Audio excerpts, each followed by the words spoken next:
Bro sis, pernah kepikiran nggak? Kenapa nama Israel tuh selalu bikin dunia panas? Kenapa dunia bisa segitu takutnya sama satu negara kecil bernama Israel? Negara yang katanya lahir dari luka sejarah, tapi sekarang justru bikin luka baru, terutama buat Palestina. Dari sisi teknologi perang, moralitas, sampai politik global, Israel tuh kayak punya kartu cheat yang bikin banyak negara nggak berani sembarangan. Nah, di obrolan kali ini, kita bahas lebih dalam. Gimana kecanggihan alutsista mereka, kenapa ditakuti, kenapa dunia seolah bungkam dan tutup mata sama genosida Palestina, siapa aja sebenarnya yang ada di balik Israel, dan terakhir, apa solusi dunia biar konflik ini nggak terus jadi luka sejarah.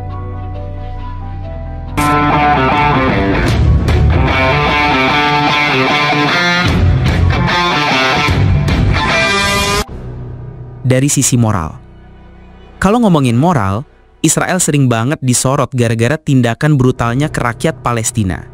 Banyak laporan dari PBB, LSM Internasional, sampai jurnalis independen yang nyebut ada dugaan pelanggaran HAM berat. Bayangin aja, serangan ke wilayah sipil, blokade makanan, listrik, air, itu semua udah tercatat. Bahkan aksi yang mirip kayak genosida. Tapi jarang banget ada langkah tegas. Jadi secara moral, citra Israel itu udah gelap banget. Dianggap negara yang nggak pakai rem kalau udah berurusan sama Palestina. Dunia tahu, dunia lihat, tapi dunia diam. Kayak ada standar ganda, kayak ada rasa takut buat nyentuh nama Israel. Berikut ini adalah daftar kejahatan perang atau kejahatan moral Israel yang sering disorot oleh media dunia. Pembantaian warga sipil, blokade kemanusiaan, pengusiran dan perampasan tanah, penggunaan kekuatan berlebihan, diskriminasi sistematis, apartheid, pembunuhan jurnalis dan tenaga medis, penggunaan senjata terlarang, penahanan anak dan remaja. Timeline kejahatan moral Israel secara singkat. 1948, Nakba. Ratusan ribu warga Palestina diusir dari rumahnya, desa-desa dihancurkan.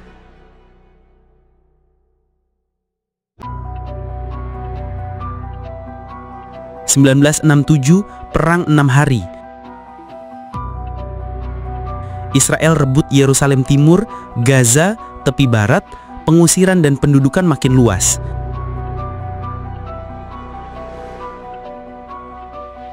1987 dan 2000, Intifadah 1 dan 2. Aksi protes massal Palestina dijawab dengan kekerasan brutal, ribuan sipil tewas. 2008 sampai 2009, Operasi Caslit Gaza. Serangan besar ke Gaza, ribuan korban sipil termasuk anak-anak.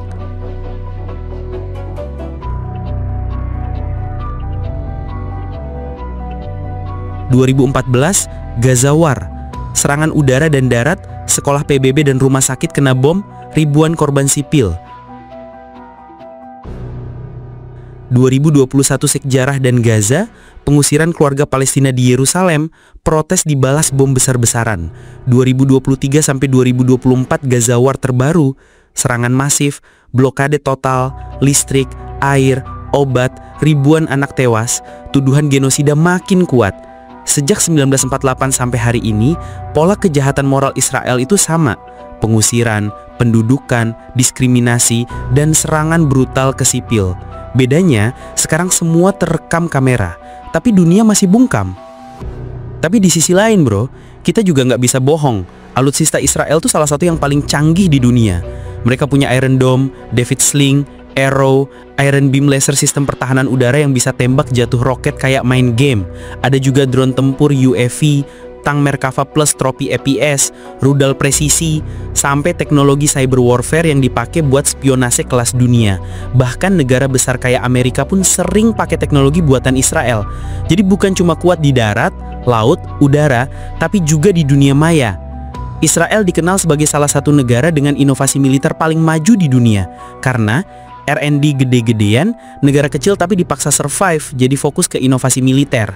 Dukungan finansial dan teknologi AS, Joint Project Rudal, JET, sistem pertahanan, Unit 8200, intelijen siber, salah satu paling ditakuti di dunia, spesialis AI, hacking, dan cyber espionage. Teknologi ini bukan sekedar buat defense, tapi juga sering dipakai dengan cara yang memunculkan kontroversi serius seperti penggunaan AI dalam perang Gaza. Investigasi The Guardian dan Plus 972 Magazine ungkap AI dipakai buat pilih target rumah dalam serangan udara. Akibatnya, banyak korban sipil, termasuk anak-anak karena AI dianggap cuma ngejar efisiensi target. Penjudian senjata di wilayah konflik. Beberapa analis bilang, Gaza dan tepi barat sering jadi lapangan uji coba alutsista Israel sebelum dijual ke luar negeri. Produk militer Israel kemudian dipromosikan sebagai battle-proven. Blokade dan kontrol teknologi sipil. Teknologi pemantauan canggih seperti drone, face recognition, spyware Pegasus dari NSO Group dipakai buat kontrol warga sipil Palestina. Privasi hilang, pergerakan dibatasi, dan sering terjadi pelanggaran HAM. Asimetri kekuatan. Israel punya alutsista ultramodern, sementara lawan seperti Hamas hanya roket buatan sendiri. Hasilnya, korban sipil Palestina jauh lebih besar, menimbulkan tuduhan tidak proporsional dalam penggunaan kekuatan militer. Jadi, dari sisi teknologi, Israel ada di puncak inovasi. AI, laser, drone, cyber warfare, sampai masa depan. Tapi dari sisi moralitas, banyak kritik bahwa teknologi itu justru dipakai untuk memperkuat pendudukan, pengawasan, dan serangan yang memicu korban sipil. Inilah paradoks, high-tech militer tapi low moral kemanusiaan. Pertanyaannya, kenapa negara kecil ini bisa ditakuti? Pertama, karena dukungan penuh Amerika Serikat. Setiap kali ada resolusi PBB yang ngejudge Israel, Amerika sering ngeluarin jurus pamungkasnya yaitu hak veto buat ngeblok. Kedua, mereka punya intelijen Mossad yang reputasinya ngeri banget. Katanya bisa operasi di mana aja. Ketiga, Israel punya senjata nuklir, walaupun nggak pernah diakuin secara resmi. Jadi kombo ini bikin banyak negara lebih milih diam dan mikir dua kali kalau mau nyentil Israel secara frontal. Nah, ini bagian yang bikin banyak orang kesel. Kenapa dunia nggak berani hentikan apa yang disebut banyak orang sebagai genosida? Dunia tuh kelihatan nggak berdaya karena politik global mainnya tuh bukan soal moral, tapi kepentingan. Selama Amerika masih butuh Israel buat jaga influence-nya di Timur Tengah, Inggris sama sekutunya masih pasang badan, resolusi PBB bakal mental terus. Apalagi Amerika sedikit-sedikit ngeluarin hak vetonya. Nih, sedikit gue jelasin tentang hak veto ya. Apa itu hak veto di PBB? Di keamanan PBB, ada 5 negara superpower. Amerika, Rusia, Cina, Inggris, Prancis. Mereka disebut P5 dan punya hak istimewa namanya hak veto. Artinya, kalau ada resolusi, misalnya kasih sanksi ke Israel atau hentikan serangan militer, resolusi itu bisa aja didukung 13 negara lain. Tapi kalau satu aja dari P5 bilang veto, otomatis resolusi itu gugur. Sejak 72, lebih dari 40 kali AS ngeveto resolusi yang ditujukan ke Israel. Contoh terbaru, saat Perang Gaza 2023-2024, ada resolusi gencatan senjata darurat.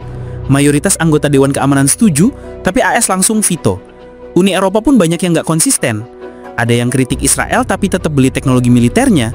Jadi Palestina seolah-olah sendirian. Lawan mesin perang, lawan media global, lawan politik besar yang main di belakang layar. Jadi bro, hak veto itu kayak tombol skip di PBB. Kalau mayoritas dunia udah sepakat kasih sanksi ke Israel, tinggal AS pencet tombol veto, nope, batal. Itulah kenapa Israel sering kelihatan kebal hukum internasional. Siapa aja dan dari mana sumber dana militer Israel? Kalau ditarik ke belakang, Israel nggak mungkin bisa kayak gini tanpa dukungan besar dari Barat, terutama setelah Perang Dunia Kedua. Israel dapat sponsor gede. AS jadi sponsor utama, plus ada jaringan lobi Yahudi internasional yang kuat banget di bidang politik, ekonomi, dan media. Sumber dana militer Israel tuh, dari bantuan Amerika, paling besar, dari industri pertahanan domestik. Israel punya perusahaan militer top dunia, Elbit System, Rafael Advanced Defense, Israel Aerospace Industry, IAEA. Mereka bukan cuma bikin senjata buat dipakai sendiri, tapi juga jual ke luar negeri seperti India, AS, negara-negara Eropa, Filipina, dan negara-negara Abraham Accords seperti Uni Emirat Arab, UAE, Bahrain, Maroko, dan Sudan. Penjualan alutsista Israel ke luar negeri tiap tahun lebih 12 miliar US dollar. Jadi salah satu sumber pemasukan duit gede, riset dan investasi teknologi. Israel rajin investasi di R&D terutama lewat kemitraan dengan Amerika dan Uni Eropa. dukungan diaspora Yahudi dan lobi internasional, ada aliran dana dari komunitas Yahudi di seluruh dunia. Ekonomi Israel sendiri, GDP Israel lumayan kuat karena high-tech industri, cyber, software, biotech, AI. Jadi duit senjata Israel tuh campuran, subsidi gede dari Amerika, jualan senjata ke banyak negara, ditambah dari hasil industri high-tech mereka sendiri. Jadi jangan heran kalau alutsisnya update terus, duit ngalir dari Washington, balik lagi dari pasar global, dan disuntikin sama ekonomi teknologi mereka. Jadi itulah alasannya kenapa isu Israel-Palestina selalu complicated. Bukan cuma perang di lapangan, tapi juga perang opini, diplomasi sama duit gede yang muter di belakang layar. Apakah rakyat Israel sendiri setuju sama agresi militernya, atau ada juga yang nolak? Siapa aja rakyat Israel yang mendukung agresi? Mayoritas nasionalis dan konservatif. Banyak rakyat Israel percaya militer itu alat bertahan hidup karena dikelilingi musuh. Jadi agresi militer dianggap pertahanan diri, bukan penyerangan. Apalagi pemerintah dan media Israel sering narasiin aksi militer sebagai reaksi atas serangan Hamas. Trauma sejarah dan propaganda. Rakyat Israel tumbuh dengan narasi Holocaust plus konflik berpuluh-puluh tahun, jadi bikin mindset kalau Israel harus selalu kuat. Jadi agresi militer dipandang wajar demi jaminan keamanan. Faktor politik, partai kanan dan ultranasionalis, misalnya pendukung Netanyahu, biasanya dukung agresi penuh. Mereka bahkan dorong ekspansi pemukiman ilegal di tepi barat. Siapa aja rakyat Israel yang menolak? Pertama, kelompok kiri dan aktivis perdamaian. Ada rakyat Israel yang terang-terangan protes agresi militer. LSM K B'Tselem dan kelompok aktivis perdamaian sering demo menentang pendudukan dan genosida di Gaza. Mereka percaya damai hanya bisa lewat solusi dua negara, bukan kekerasan. Kedua, kaum muda dan akademisi Israel udah mulai kritis. Mereka capek hidup dalam siklus perang, pengen solusi jangka panjang, bukan serangan balasan tanpa akhir. Ketiga, rakyat yang takut eskalasi. Ada juga warga biasa yang mungkin gak peduli politik tapi takut konflik makin gede. Mereka ngerasa agresi bikin hidup makin gak aman karena bisa picu serangan balik. Jadi jangan bayangin semua orang Israel tuh sama. Ada yang dukung full karena nasionalisme, ada yang diam aja karena takut atau cuek, tapi ada juga yang berani menolak dan turun ke jalan buat bilang cukup stop perang. Tapi masalahnya suara pro perdamaian itu kalah kencang dibanding suara pemerintah dan media yang terus nge-push narasi agresi. Jadi apa pesan buat Israel? Dunia sebenarnya udah jelas. Stop agresi, duduk di meja damai, akui hak rakyat Palestina buat merdeka, dan patuhi hukum internasional. Kalau Israel masih ngeyel, solusi yang bisa dilakukan adalah tekan lewat sanksi ekonomi, embargo senjata, boikot produk, sampai kampanye diplomasi internasional. Intinya dunia harus nunjukin kalau nggak ada negara yang boleh kebal hukum meskipun dia punya senjata canggih atau backing superpower. Nggak ada negara yang boleh merasa di atas kemanusiaan. Pada akhirnya bro, perang ini bukan cuma soal tanah atau politik, ini soal hati nurani dan moral manusia. Apakah kita rela lihat penindasan terus terjadi tanpa ada akhir? Apakah kita rela terus lihat anak-anak Palestina tumbuh di bawah bayang-bayang perang? Apakah kita rela dunia dikendalikan rasa takut pada satu negara kecil? Israel mungkin punya teknologi canggih dan dukungan besar, tapi sejarah udah banyak buktiin, sebesar apapun kekuatan, kalau nggak punya moral, akhirnya runtuh juga. Semoga dunia makin berani speak up, dan semoga Palestina dapat keadilan yang selama ini ditunggu. Karena damai itu bukan pilihan, tapi kebutuhan. From the river to the sea, Palestine will be free. Free, free Palestine! Free, free Palestine! Free, free Palestine! Free, free Palestine!